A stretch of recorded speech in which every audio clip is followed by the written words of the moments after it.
راديو إيرنا راديو إيرنا كاب كتما باريس محلالف لإرتوارن غازت إنياتا زدالو نتا راديو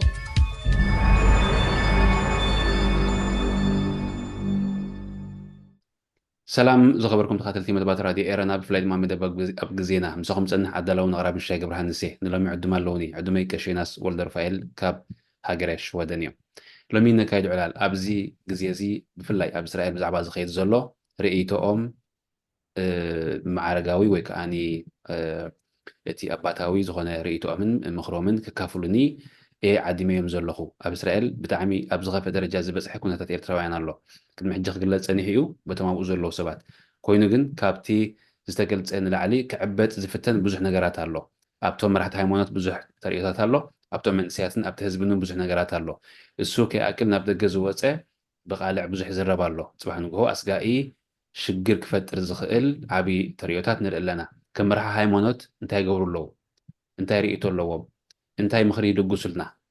ሎሚ ዓዲመዮም ኣለኹ ከሸይናስ ወልደ ሩፋኤል ዕድመ ክብርኩም ስለ ዝመፅኹም ኣመስግነኩም يعنی ششای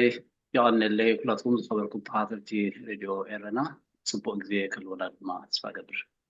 ፅቡቕ እቲ ኣብ እስራኤል ዝኸውን ዘሎ በቲ ንዓይዝ ነገርኩም እኒ ክንድቲ እኹል ሓበሬታ ስለ ዘይብልኩም ኣብኡ ኣትኹም ዝንትን ናይ ምባል ሓሳብ ዘይኮነስ ርእይቶኹምን ምኽርኹምን ንምልጋስ እዩ ቀዲመ ግን ዝተሰማዓኩም ክፈልጥ ደሊ እየ እቲ ዝኸውን ዘሎ ክኸውን ይኸውን ኣሎ ምስ ተባሃልኩም ምስ ረኣኹም እንታይ ይስማዓኩም ኣሎ እንታይ ተሰሚዑኩም اسمع بقول بالفس قدوس هذا أملاك آمين دقي بي مسكناك نزعد الزي سلزحب قاني تي أب إسرائيل أمونغو إرتراويان أحوات زقات مزلو زقات أما مسمعكو كبيت حزن سمعني حدش في السامي ونسل زي يكونه كرقم زي ولو إلنا نقول نقطة تقبر دقي موقف السام كارلو ምናልባት ተኸታተልቲ ከሆነ አይፈለጥኩም ግን ናይ ሰለስተ መዓልቲ ጾምን ጸሎትን ግዜ ጌርና ኢና ብዛዕባኡ ማለት እዩ ኣዝዩ ከቢድ ነገር እዩ ክብደቱ ንምንታይ እዩ እቲ ኤርትራዊ ኣብ ውሽጢ ዓዲ ዝሓለፎ ታሪኹ መዋዕሉ ኣብ ኩናትን ኣብ ውግእን ኣብ መከራን ኣብ ፀበባን እናፀናሐሲ ሕጂ ድማ ኣብ ስደት እግሩ ስዒቡ ከዓ ናብ ዳግማይ ከምኡ ሓድሕዳ ምቅትታልና ምጭኻኻን ክወድቕ ክትሪኦ ከለኻ ካብ ዝዓቢ ጓህን ሓዘን ክህሉ ኣይክእልን እዩ ስለዚ ከም ኣቦ ጥራይ ዘይኮነሲ ከም ዝኾነ ማንም ሰብኣዊ ስምዒት እዩ ሰብ ኮይኑ ከምዚ ርኡ ዘይድንግፅ ዘይስንብድ ዘይጉሂ ክህሉ ይኽእል እዩ ዝብል ግምት የብለይን እሞ ረዚን ከቢድ ሓዘን ይሰሚዐኒ ኣብ ባይታ ኣብዚ ዝሓለፈ ቁሩብ ምናልባት ሰሙንን ገለን ይገብር ብለይቲ ንሓደ ሰብ ፀዊዖሞ 4 ሰባት እዮም ኣይናይ ወገን ፀዊዕዎ ንናይ ወገን ወይ ከዓ መን ይገለ ምጥቃሱ ኣድላይ ይኮነን ብኸምኡ ከፋፊልና ዘየድሊ ምንሃራት ክንፈጥር ስለ ዘይግባአና ግን 4 መንስያት ኮይኖም ንሓደ ሰብ ፀዊዖሞ ለይቲ ምድርኻብ ስራሕ ነተመልሶ ከሎ መን ኢኻ ስኻ ፌስቡክ ኣርእየና ኢሎሞ መን ኢኹም ንስኹም እምበር ንዓይ ፌስቡክ ይተሓቱኒ እስራኤል ዘፈቀደለይ መሰልን ሕግን የንብር ኣለኹ ንስኹም መን ኢኹም ተሓቱኒ ተባሂሎም ክንሃርመካ ኢና ክነጥፋካ ኢና ተዘይሪእኻና ኢሎም ክንደይ ምፍራሕ ገይሮምሉ ኣጋጣሚ ትወዲ ዝብሎ ዝፈልጥ ዕቱብ ስለ ዝነበረ ኣብቲ ሶም ዝደልይዎ ከዓ ስለ ዝፀንሐ መጨረሽቱ መቸም ክንሕልወካ ኢና ኣብቶም ሉጠ ይብልካን ኢሎም ኣፈራሪሖም ሰይዶሞ ንፅባሒት ናብ ፖሊስ ከይዱ ግን ዝሃብዎ መልሲ ክንድቲ እሱ ዝተፀበዮ ኣይኮነን ገዛ ክቕይር ኣይክእልን እዩ ምክንያቱ ኣብ ዝኾነ ቦታ ናይ ምቕያር ዕድሉ ፀቢብ እዩ ኣብታ ዘለዋ ኮይኑ ክፀንሕ ከዓኒ ስግኣት ኣለዎ እዚ ሓደ ዛንታ እዩ ቆልዑት ትሕቲ ዕድመ ቆልዑት ኣብ ከተማ ናይ ተላቪቭ ንሓድሕዶም ዝተሃራረምዎ ዘለዉ ዝበኣስዎ ዘለዉ ብቪድዮ ኣብኡ ዘለዉ ሰባት ክርእይዎ ከለዉ ኣዝዩ የሰንብድ እዩ ኣነ ሪኦ ስለ ዘለኹ ስምባደይ ንካልእ ሰብ ከካፍል ኣይመረፅኩን ግን ብርቱዕ ስምባደይ ዘለኒ ብርቱዕ ፍርሕ ኣለኒ ደቂ ኣንስትዮ እውን ኣብዚ ማሕበራዊ ሚድያ ዝብልኦ ዘለዋ ካብን ዘይትፅበዮ ኣዝዩ ኣስካሕካሕ ዝኾነ ምልልሳት ንሰማዕ ኣለና ትሰምዑ ኣለኹም ኢለ ኣምን እዞም ኩሎም ተርእዮታት ብኸመይም ክግትኡ ዝኽእሉ መን እንታይ ተራ እንተተፃዊቱ መራሕቲ ሃይማኖት እንታይ ተራ ኢኹም ዝፃወቱ ኣብ ከምዚ ዓይነት ተርእዮታት ፅቡቅ እቲ ናብ ሃይማኖት ቅድሚ ምእታው ኣብቲ ሰብ ምዃን ናብ ሰብኣውነት ጥራይ ኣድሂብና ተዛረብና እውን ማንም ሰብ ኣብዚ ምድሪ እዚ ክፍጠር ከሎ መሪፁ ዝተፈጥረ የለን ኣብ ሓደ ቦታ ኣብ ሓደ ክፍሊ ኣብ ሓደ ክልል ንኽውለድ መሪፁ ዝተወልደ የለን እግዚኣብሔር ብዝፈቐዶ ኣብታ ምድሪ ኣብቶም ወለዲ ዝሃበካ እግዚኣብሔር ኢኻ ትውለድ እሞ ሓደ እዚ ከም መሰረታዊ ከም መንጠሪ ባይታ ጌርና እንተሓዝናዮ እቲ ሰብሲ ኣብኡ ስለዝተወልደ ብትውልዱ ገበነኛ ክኸውን ኣይክእልን እዩ እዚ ከም ሰብ ኮይና ክንሕዞ ይደሊ ካብኡ ሕልፍ ኢልና ግን ናብ ናይ እምነት ነገር እንተደኣ መፂና ሰብ በመጀመሪኡ ኣዝዩ ክቡር ፍጡር ስለዝኾነ እቲ ቀዳሚት ካብተን ትእዛዛት ዘላ ድማ እግዚኣብሔር ሰብ ንሰብ ክቆትሎ ኣይፈቐደን ኣይትቕተል ዝብል ሲ ሓደ ካብቲ ትእዛዝ ካብቲ 10 ትእዛዛት ሓደ እዩ ስለዚ ኣብ ምፍራህ ኣብ ሓድሕድ ምትሕስሳት ሓደ ስግኣት ኣብ ዝኾኖ ክንነብር ኣዝዩ ፀልማት ዝኾነ ነገር እዩ ናይ እስራኤል ነገር ንፅናሕካ ገለገለ እውን ዝሰማዕክዎ ብሓደ መገዲ ከይዶም በቲ መገዲ ክምለሱ ዘይኽእሉ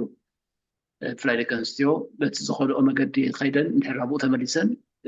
ንሂወተን ኣስጋኢ ከም ዝኾነ ክሳዕ ክንድኡ ተሸቑሪረን ከም ዝወፃን ከም ዝኣትዋን ዝሰማዕክዎ ኣሎ ማለት እዩ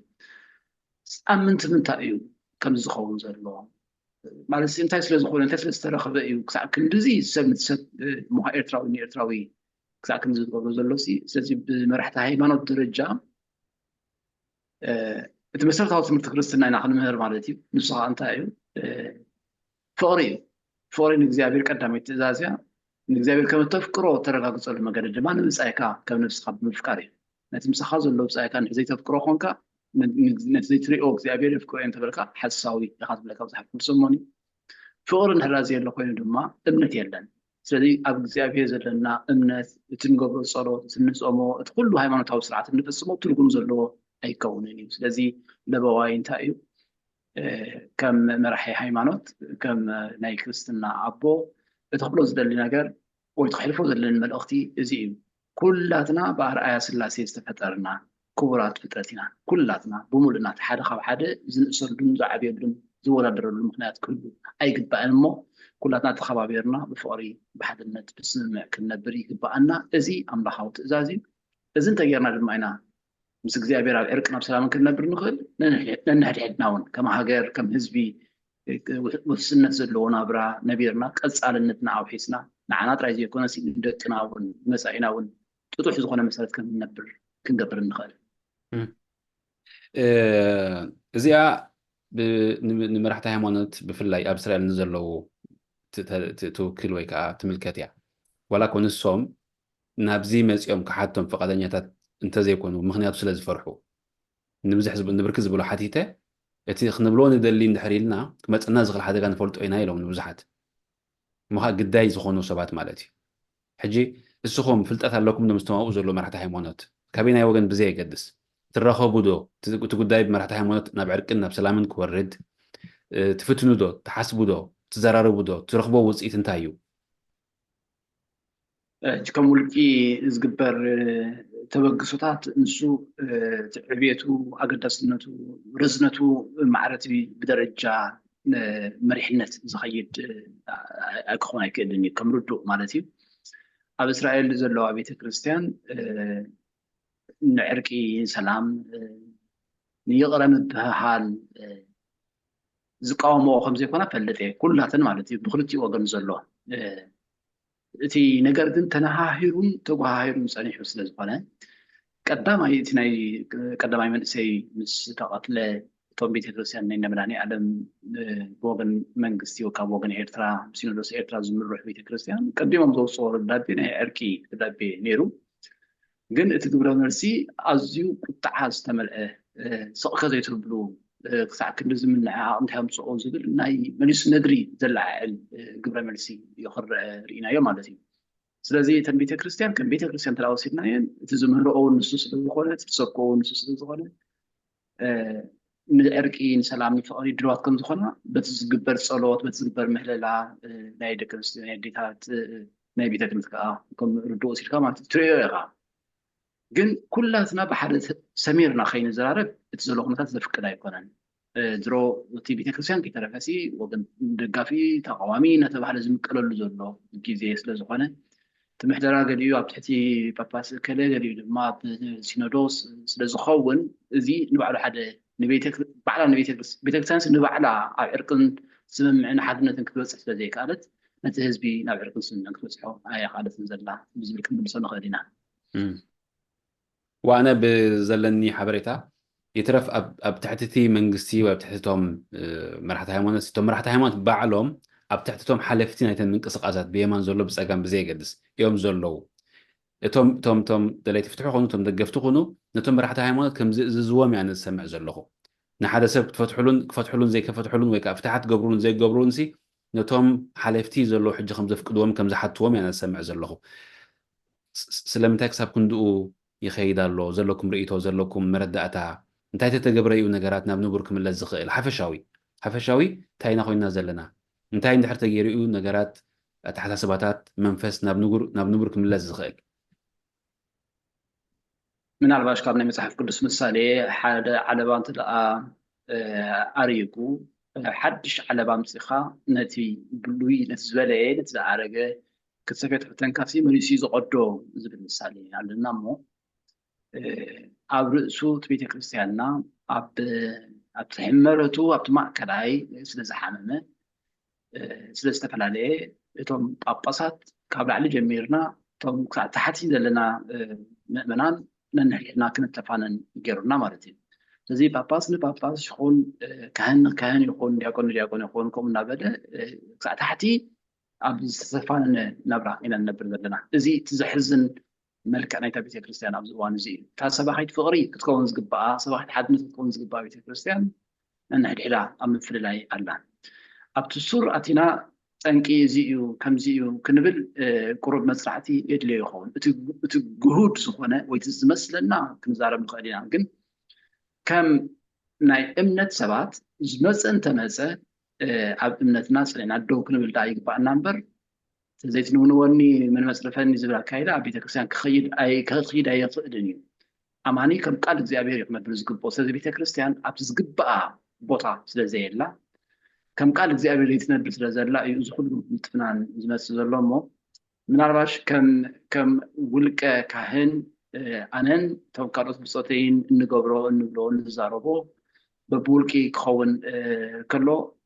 كم سلازيلا خاي قال انزلقف دقف خوين بتحد وجن يري خاز قوام خوين بتحد وجن كاب أفكهن كوس زي قبوا كرات لحالة زي علنا المسلز نبرنا كسر كندو كسمع عن رأينا موني ودكتنا كبيت كريستيان بمسرته أب قبوا وضع كاب زي من الله استر عليه. جن كم مالت كم تعزبتن كم رأيتون نبور ديو حدا مرعى هيمونات كسب كندزي نقول ما يبلي اللغون كسب كندزي وريدو مزلو خوردو كسب كندزي أندبتهم زي رتع كوينو دليتهم كبلو مالت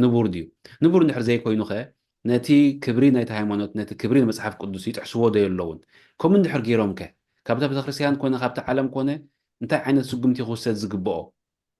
انت عينت مقرمتي خقبر زلوو نحدا تا بتخرسيان بعلا ابوش تاون بزي مسمع بزي متئمام بزي مكببار بخمس تخذ زلا من قد تخيل على خوينا تهزب دامو انتاي رأيو يتسامع انتاي رأيو يكبابر انتاي رأيو يتآمن كم يروح تآمن غير نحر سادة مرحوها اللي أخوينا بتقول زبر النازل لو لزارب النازل لو معت اللي تنبصل شم النازل لو زي زارب النازل خايف حنسب كابل بور انت الأوسخة تخلق بملو صعبين نايتي زي نبور من نبابرو سلازو خون كله متحزي أيركبوي ስለዚህ ታቤተ ክርስቲያን ኣብ መጀመርያ ኣብ ሕጋን ኣብ ቀኖና ኣብ ትንሳ ዘቕመጦ መምርሒኣ ኣብ ቃል እግዚኣብሔር ክትምለስ ክሳዕ ዘይከኣለት እቲ ካልእ ብምሉእ ንብሎ ዘለና እቲ ናይ ወሪድካ ታሕቲ ወሪድካ ካህን ከም ካህን ዘይኮነ ሲ ከም ተራሰብ ትሕቲ ተራሰብ እውን ኮይኑ ክዛረብ ክትሪኦ ከለካ ካብኡ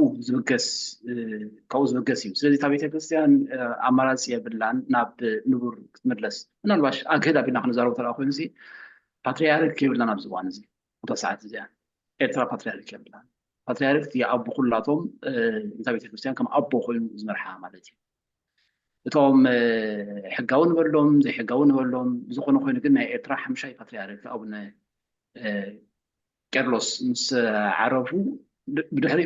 كساحجي أيتتك أن تبوتهم حدا خاطي زي تتكألو مهنات إنتبه كريستيان أبو بور كم زي لا زرقنا ملكاتي مالتي أكارات قلت فهم يزتكو تماري بيل أب صحفكم نعرف من فيسبوك كاتقون كبولغاريا أبتحقهم أو شيء 4 ورحي تي بوتاني باتريارك تكالو زبل جيرو تكيوم ودما رينا يم كلاتهم كلهم زغبرو موني أبزي نور مهلاو ناسي رؤي ملكتات اللونا كل كان ليه نابنت حد السخم حد خابتهم وحدات بتدقاقام جزيه بزي مقراص بزي محلال سرح زلهم يخم ግን ከዓ ንዓኹም እውን መናፍቃን ዝብልኹም ኣለዉ እዚ ካበይ ክመፅእ ይኽእል እቲ ዝሰርሕ ዘሎ እቲ ኣወንታዊ ነገር ኣበርክቶ ዝገብር ዘሎ እዚ ንብሎ ዘለና ስም እንድሕር ዝወሃብ ኮይኑ እቲ ሕማቕ ዝገብር ዘሎ ክብሪ ዝረክብ እንድሕር ኮይኑ እቲ ሕብረተሰብ ንባዕሉ ከመይ ተንብብዎ ንስኹም እቶም መራሕቲ ሃይማኖት ኣብ ዙርያኹም ዘለዉ ከመይ ተንብብዎ ንስኹም ንዓኹም ከምኡ ክብልኹም ከለኹ ኣነ ብእዝኒ ስለ ዝሰማዕኹ እየ እንታይ ይስማዓኩም ሰሚዕኹም ትፈልጡ ዶኹም እንታይ ትብሉ ብውሽጥኹም እንታይ ዓይነት መረዳእታ ይሓድረኩም እንታይ ዓይነት ስምዒት ይሓድረኩም እቲ ብዛዕባ ዝበሃል ነገር ኣብኡ ግዜ ክጥፍእ ኣይመርፅን ምክንያቱ እቲ ኣብ ዘይንብሩ ዘሎ ኣካያይዳ ዝበሃል ሲ ንሱ ኢልካ ኣይልካስ መግለፂ ኢኻ ክኸውን ኣይኽእልን እዩ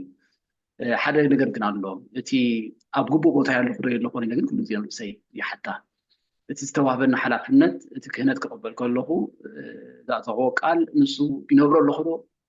ኣይነብሮን ኢለ ግን ገዛ ርእሰይ ይሓትት ማለት እዩ ስለዚ ኣብቲ ናተይ ውልቃዊ ገዲፈ ከም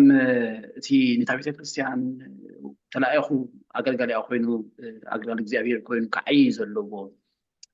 ብዙሕ ስም ይወፆ እወ ይወፅእ እዩ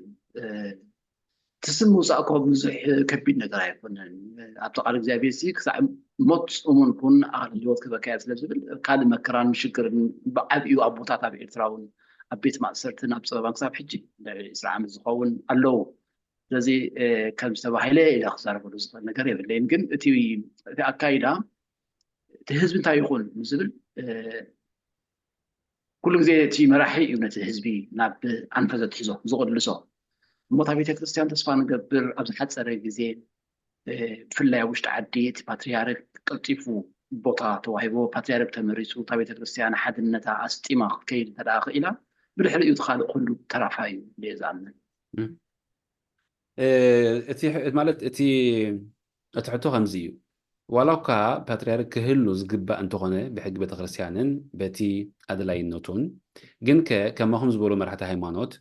ግድን ድዩ ፓትርያርክ ጥራይ ክህሉ ዝፅበዩ ዘለዎም እቲ ናቶም ስብእና እቲ ናቶም ትምህርትን እቲ ናቶም ሓላፍነትን ከ ብዘይ ፓትርያርክ ክፃወትዎ ኣይግብኦም እንድዩ ማለት ሃልዮም ከማኑ ኮኒ ዝተኣስሩ ነይሮም እንዲዮም ብማእሰርቲ ገይሮም ናብ ዝግሄር ዝኸዱ ኣለውና እንዲዮም ነይሮም ኣብቲ ዝነበሩሉ ሰዓት እውን ኮኒ ትንብሎ ዘለና ወይ ባይታ ዘለኩ ብዙሕ ዝተቐይረ ይነበረን ሕጂ ርእሱ ዝኽኣለት መራሒ ሃይማኖት ዶ ኣይኮነን ነብሱ ክገትእ ዘለዎ ስብእንኡ ክሕሉ ዘለዎ ብዛዕባ እዚ እንታይ ትብሉኒ ኣሎ እኮ ስለ ዘሎ ኮይና ሕጂ ንዛረብ ዘለና ነይሩ ሕጂ እውን ኣሎ ኣብ ኩሉ ኣብ ዝተሓተ ደረጃ ወዲቑ ኣሎ ማለት ኣይኮነን ዝበዝሐ ኣብኡ ይርአ ስለ ዘሎ ዳ እምበሪ ኣብ ውሽጢ ዓዲ ከይተረፈ እቲ ካህን ክህነቱ ኣገልግሎቱ ዘገልግል ብትብዓት ዘገልግል ብሓቂ ዘገልግል ኣሎ ዝእሰር ኣሎ ዝቁፅዕ ኣሎ ዝስጎብ ኣሎ ብዙሕ መከራ ዝበፅሖ ኣሎ ኣብ ስደት ድማ ከምኡ ብዙሓት ኣለዉ ሓያሎ ምናልባት ንሕና እዞም ውሕዳት ንረአ ብገለ መገዲ ብዙሕ ግዜ ስለንፅሕፍ ገለገለ እምበር ዘይረኣዩ ግን ካብ ብዙሕ ኣበርክቶ ዝገብሩ መዓልትን ለይትን ንሓቂ ቆይሞም ደው ዝብሉ ብዙሓት ኣለዉ ስለዚ ከም ዘየለ ኮይኑ ኣይኮነን ትክቲ ተቐሊሉስ ኣይጠፍአን እግዚኣብሔር ኩሉ ግዜ ብዘይ ምስክር ርእሱ ስለዘይሓድግ ኩሉ ግዜ ሰብ ኣለዎ ኣብ ኩሉ ቦታ ኣብ ደገ ዘለዉ ብዙሓት ደጋጊሞም ዝዛረቡ ብዛዕባ ፍትሒ ብዛዕባ ሕጊ መንጋስ ብዛዕባ ሰብኣውነት ብዙሓት ኣቦታት ካህናት ኣለዉ ብዙሓት መምሃራን ኣለዉ ብዙሓት ዲያቆናት ኣለዉ ስለዚ እቲ ከም ዘየለ መሲሉ ክቐርብ ሚዛናዊ ኣይኮነን ግን እቲ ሓደ ዓብሊሉና ዝበዝሐ ዓብሊሉ ስለዚ እቲ ሚዛን ሒዝና እንተኸድና ፅቡቅ ኮይኑ ይስማዕኒ ፅቡቅ እዋ ምስኣቲ ከይድ ሕቶ እንደ ዘላትኒ ሕጂ እቲ ዓውዓው ዝብልን እቲ ክፉእ ዝገብርን ዘሎ ማለት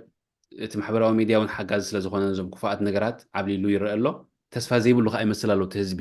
እቲ ሰብ ንውልቁ ንነብሱስ ንሩሑሲ ተስፋ ዘይብሉ ይመስል ኣሎ ኣነ ንኣብነት ከምኡ መስለኒ ኣሎ እሞ እንድሕር ሃልዮም ኮይኖም ንምንታይ ኣይወፁን ንምንታይ ዓገብ ዝበሃልሉ ሰዓት ዓገብ ኣይብሉን ንምንታይ ነቲ ኣሉታዊ ዝኾነ ዝዕብልል ዘሎ ዓብሊሎም ኣወንታውነቶም ከረጋግፁ ኣይፍትኑን ምናልባት ኣነ ዘይረኣኾም እንተለዉ ኮይኖም ንገሩኒ ግን ከምኡ ክገብሩ ንስኹም ተተባብዕዎም ዶ كم سخم وتيخم عالتاوي تزاربوا تسبكوا تردوا تمهروا زلهم كجبروا أو أنت ودو أيقونن نتقالوا تاوي كعبلوا لون كسعرون زجب بعدو أيقونن بزعبا زي تكافلوهم دون تايمر استرخبوا كواي زبايو أيقونن رأسهم زخالو عبيت سبات مهران مبزحته مهراني كأصل زخون أنا لا حبهم زبايو تحب كواي زبايو أيقونن جن كم تسخون تفولتو كم زي حنكاس زوريوس فرسن يعني ملسو زبان يخوفو نجار زلاو عسل زلوا نسو تلطيفو نايم الدبعن أو نايم البالن نايم عبلادن بحري اللو يتحكي لما بس نبره نبره زخير يسلزي ببحريو تي وكان حكي زخونه قس نبره يزقهد تي وكان عماس زخونه تلطيفو ناي معبلادن قطيف كان يسمع خلون سلازلو تخوكفو قطيف مصانا ولا زيناون زبزحه كوكفو زمس بخوم مخنياتي بزح صبو ነገር እንሃለው خلو تخوفي كم زينا خوينو زقربلامو እቲ ባህሪ አቦቱ ንሓዞን እሱ ተኻለ ግን ቶም አቦታት አለው ዝዛረቡለው ብብዙሕ መገዲ ምናልባት ዝተሸፈነ ከም ትራይ ትخفو ክረክብ ኣይክእልን ኣይከኣልን ከዓ كم مرحلة ሃይማኖት መጠን ብእኩብ ክኸውን ይኽእል ብውልቂ ክኸውን ይኽእል ኣብ እስራኤል ንዘሎ ሽግር ኬትካ ናይ ምፍታሕ ሓሳብ ተቕርቡ ዶ ትዘራረቡ ዶ እቲ ጉዳይ ሕጂ ብርሑቕ ስለ ዝረአ ዘሎ ወይ ከዓ ኣነኣኢስካ ክግለጽ ስለ ዝረአ ዘሎ ጽባሕ ንግሆ ሓደ ዓብ ነገር ዘይመጽእ ይመስል ይኸውን ወይ ከዓ ክንፈትሖ ኢና ከምዚ ክንገብር ኢና ስለ ዝበሃል ዘሎ ወይ መልክዑ ስለ ዝነኣኣስ ዘሎ ሽግር ዘይመጽእ ይመስል ይኸውን ግን ሓደ መዓልቲ ማንም ሰብ ከኣልዮ ኣብ ዘይክእል ደረጃ ከም ዝበጽሕ ኣነ ስክፍታን ፍርሕን ኣለኒ ሕጂ ከም መራሕቲ ሃይማኖት መጠን تزاررو بدو كيت كان مفتاح تشجر بأكار رئيخات خناتات حدا مهنياتو حدا توسنا جوجلة كاب حدا إيريا كي وص تأجيد له تحدا خاب تحدا إيريا كي وص تأجيد له لك عند هذا بنا إرتراري إنايوسي أو اشتحنت ختماس أب كل تجاوت الزلوسي تحدا كاب تحنت تجاوت تخيوت فرح له تحدا خاب تحنت تجاوت تخيوت فرح له كسابكم تتفاهمين نوم ينبروا له قدن كأنا نبرو نهيوته من نسروحه منكم لخا خوصو يقبو أمي كلتيوم ناب كلتي شنخ كزاورو خنقاسقسو خا يقبو أمي أب كم استفادت يم زلو أب كم استفادت زلو إرتراوان منسيات قلعت اللوو أنستلوهم كم هاروز قبوم قلعت اللوو هيوت نبر هيوت كم مرحوز قبوم قلعت اللوو بتوسخي إسرائيل أب حماق كنت هذا الحج أب زقرب معلتاسي مس حماس ويكا مس زمناي ليبانوس مز حزب الله وقخ كايس لزخونه أب تحت مريت كتصنحو مخانكم فليتكم تقربوا لهم نيرو نخلو زملكات تسقام يزي حجي إذا خمد عينة تسقام ده هاللو خلو إذا خمد تزارروا بدو خيكم كتفتحوه شكر كتريقوه بولكي زي كونسي بأكب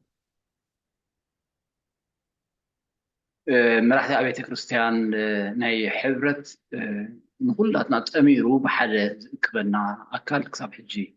جدا قال أشتو تبقصتات جن نابنت أنا زفلتو مس بعد مقابي عواص اللاسي أبز حدا في الجزيز كبرنا يو على مدى يكون ولا زكبرنا ناي صلوت ناي سلسلة معناتي حبات يكون أبو بعوض استزر بنجر نيرو في الله مقابي عواص اللاسي فاتناي علكي عقلوت كأ سلزر لونسو تمرتون تماهيرو سلزخنا يكوبو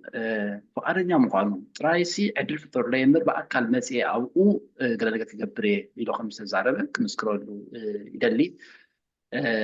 سلزي ألو قلو سمات سبات ساقمنا قنزايو كنت عنتو وزبركو تابيتي كريستيان نبعلا في الأرتروكسي كريستيان نحيلات القاجو سلزلا كاو حلف فينا لما حدا خلصو قروزي نخل ألو كم رحت هايمانوت أب كريستنا زلنا ناي كاثوليكاويان بيتكسيان يكون ناي أرثوذكس يكون ناي وانجيلاويان يكون استفادة بكريستوس كريستيان زخونا حد مسحف قدسنا أمن كنحبر أب كم درس زمالتي إيه